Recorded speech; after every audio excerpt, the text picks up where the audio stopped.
అసలు పరమశివుడికి వయస్సెంత? తెలిసున్నవాడెవరు? అందరికన్నా ముందు పుట్టినవాడాయన. పుట్టినవాడేమిటి ఉన్నవాడాయన.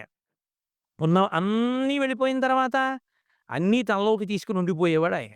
ఇంకా ఆయనకి వయస్సేమిటి? పైకి భాష్యంలో శంకరుడు తన నింద తాను చేసుకుంటున్నాడు. చిన్నారులలోన చిన్నవాడందుమా ఏనాటి వాడొకో ఎరుకలేదు. ఆకారమునాతడు భలె మేటియందుమా ఆకారమెట్టిదో అరయరాదు.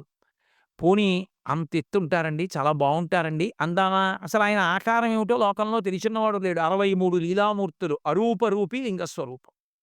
అంతటా నిండి నిబిడీకృతం అయిపోయినటువంటి వాడు. ఏదాయన రూపం? అసలు రూపం తెలియని వాడితో పెళ్ళేమిటమ్మా నీకు? పైగా కులగోత్రములు 2 అరయుధమందుమా తల్లిదండ్రులెప్పుడు ధరణి లేవు. కులం గోత్రం తెలుసుకోవాలా పెళ్ళంటే? కులం గోత్రం తెలుసుకుందామంటే తల్లి తండ్రి ఏది లోకంలో? ఆయనకో పుట్టుకంటూ ఉంటే నువ్వు తల్లి తండ్రి. పుట్టుకే